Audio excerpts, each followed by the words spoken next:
Биыл Қазақстанда 9 мамыр күні жеңіс шеруі болмайды. Шеру. Тек қана шеру болмайды. Ал қалған шаралардың бәрі әдетінше өтеді. Бейбіт заман үшін шайқасқан ата-бабаларымызды еске алып, бұл күннің маңызын атап өту ешқайда ысырылмайды. Баршаға сәлем. Неге биыл шеру болмайды? Өлмейтін полк пен Георгий лентасының негізгі мәні қандай? Бірге қарастырып көрейік. Кеттік. Алдымен Қазақстанда ешқандай ардагерлерді көңілсіз қалдырмағанын атап өткім келеді. Оған қоса біздің елде бейбітшілік үшін күрескен ерлікпен көз жұмған батырларға тағзым ерекше. Жыл сайын мерекелік іс-шаралар өткізіліп, мәңгілік отқа гүл шоқтары қойылып, ескерткіштер ашылып, батырлардың есіміне көше атаулары беріледі. Жақында ғана Орал қаласының халықаралық әуежайына қазақтың батыр қызы Мәншүк Мәметованың есімі берілді. Тіпті керек десеңіз, қаражатқа тіреліп жатқандар келесі ақпаратты қарап шықсын. Қазақстанда соғыс ардагерлеріне 1 миллион теңге беріледі. Ал салыстырмалы түрде Ресейде 10 мың рубль, теңгемен шаққанда 63 мыңдай. Қырғызстанда 100 мың сом, теңгемен шаққанда 539 мыңдай. Өзбекстанда 1350 доллар, теңгемен шаққанда 599 мыңдай. Ал шеруге келетін болсақ, қаншама дайындық пен қаражатты шеруге шаққаннан гөрі атаулы көмек әлде қайда маңызды емес пе? Оның үстіне басты мәселе Украинадағы жағдай екені жасырын емес. Дәл осы екінші дүниежүзілік соғыста бір қатарда жауға қарсы ерлік танытқан Украина халқының басына ауыр күн туғанда әскери техниканың күшін көрсету қаншалықты ерсі, орынсыз екенін барлығы да түсініп отырған шығар. Мен жеңіс күніне қатысты көптің көкейінде сұрақ туғызатын екі мәселеге тоқталғым келеді. Ол өлмейтін полк пен Георгий лентасы.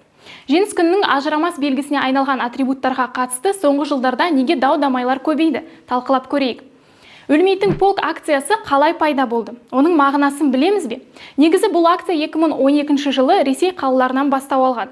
Кейін 2014 жылы орталық Азия елдерінде өткізіле бастады. Дәл осы жылы 2014 жылы Ресей Қырымды өзіне қосып алған еді. Бұл жылы орталық Азия елдері, нақтырақ айтсақ Қазақстан, Қырғызстан, Өзбекстан, Тәжікстан, Түркменстан елдері бұл акцияға қатысты түрлі ойда болып отыр.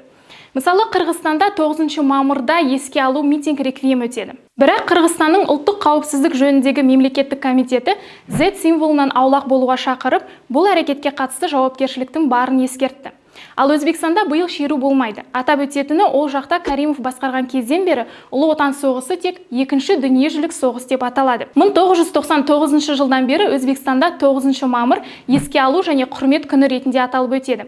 Ал өлмейтін полкқа қатысты әлі де қоғам екі ойлы. Бірі пропаганда деп өткізбеуін талап етсе, енді бірі өткізуге рұқсат сұрап жатыр екен. Тәжікстанда білуімізше ресейлік әскери базалар бар. Сол себепті ол жақта шеру де өлмейтін полк те міндетті түрде өтеді. Орталық Азия елдерінде шеру мен өлмейтін полкқа қатысты ойлар неге шешімді қиындатып тастады? Себебі биыл Ресейдің Украинаға басып кіруіне қатысты бұл үгіт насихат яки пропагандаға айналу қаупі бар. Бұл қауіп Ресей акцияға Украинада көз жұмған әскерилердің суреттерін ұстап шығуға шақырғаннан кейін туындап отыр. Қазақстанда да бұл полкты өткізгісі келетіндер әлі де бар. Мүмкін ұрпақ ата-бабасының ерлігін көрсеткісі келсе, өзімізге тән шара ұйымдастырсақ жөн шығар. Айтпақшы, биыл елордада онлайн форматта жаужүрек полк акциясы өтеді. Егер өз атаңыздың ерлігін мақтанышпен еске түсіріп, суретін көрсетемін десеңіз, бұның еш әбестігі жоқ. Әрине, егер сіз пропагандамен бұл екі мағынаның ара-жігін ажырата білсеңіз. Қысқасы, пропаганданы тыңдамаңыз, одан алшақ болыңыз, оны айыптаңыз. Айтпақшы, Қазақстанда биыл шеру болмайтынына қарамастан, Байқоңырда ресейлік әскерилердің қатысуымен шағын парад, одан кейін өлмейтін полк акциясы мен отшашу өткізіледі деп жоспарлануда. Мәскеу жерімізді жалдап отырған соң, өткенде оқушыларды Z әріпімен тізіп қойған әрекеттеріне сияқты, осы жолда үнсіз қалатын түріміз бар. Бұл туралы не ойлайсыз? Ал енді Георгий лентасына қатысты ойға тоқталайық. Негізі Қазақстан азаматтарының арасында түсініспеушілікті, араздықты тудырмау мақсатында Георгий лентасы алынып тасталынған. Себебі тарихи деректер бұл лентаны екінші дүниежүзілік соғыспен еш байланыстырмайды. Бұл лента Екатерина II кезінде 1769 жылдың 26 қарашасында Қырымдағы өткен түріктерге қарсы соғыста енгізілген. Кейін бұл лента Түркістан жорығының қатысушыларына орталық Азиядағы жорықтары үшін медаліне қосыла берілген. Әрі ноғайлардың геноциді кезінде берілген деген мәлімдемелер бар. Яғни патша әскерлері Қазақстанды басып алып, аннексиялағаны үшін марапатталған.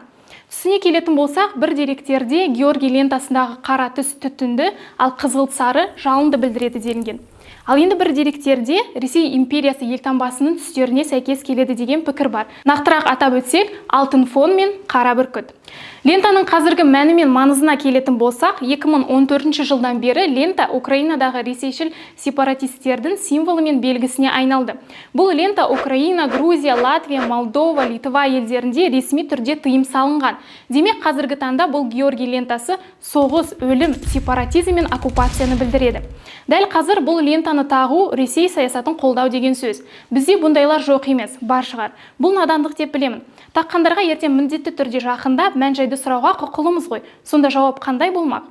Айтарым, Қазақстанда бірнеше жылдан бері қазақтың ұлттық ою өрнек элементтері бар көк түсті жеңіс лентасы бар. Лента жиектерінде халқымыздың ұлы отан соғысында көрсеткен ерлігі мен ержүректілігін бейнелейтін отан соғысы орденінің бейнесі бар. Демек, лента тағам деушілерге альтернатива ұсынылды. Енді не керек? Георгий лентасын киетін адамдардың принципі қандай? Өз еліміздің тарихына құрметпен қарайтын болсаңыз, туымыз түстес лентаны тағыңыз. Бұл мерекені ардагерлерге деген құрметпен, аса қамқорлықпен, ерекше көңілмен атап өтейік. Өкінішке қарай тек осы күні ерліктерін еске алып жатамыз. Ал ардагерлер үшін бұл аса маңызды, тағатсыздана күтетін ерекше күн. Онсыз да жыл сайын азайып бара жатқан батырларымызды мүмкіндік бар кезде бағалап қалайық. Гүл шоқтарын алып, үйін жинастырып, көмек қолын көрсетсек те, оның өзі оларға әдемі әсер ететіні сөзсіз. Құрметті көрермен, аспанымыз ашық, жұртымыз аман, еліміз тыныш болсын. Барша қазақстандықтарға бейбітшілік пен ынтымақтастықты жоғалтып алмай, одан әрі нығайта түсуге шақырамын. Бүгінге осы талқыланған тақырып бойынша ойыңызды видео астына қалдыра кетіңіз. Қолдауларыңызға алдын ала алғыс білдіремін. Келесі кездескенше.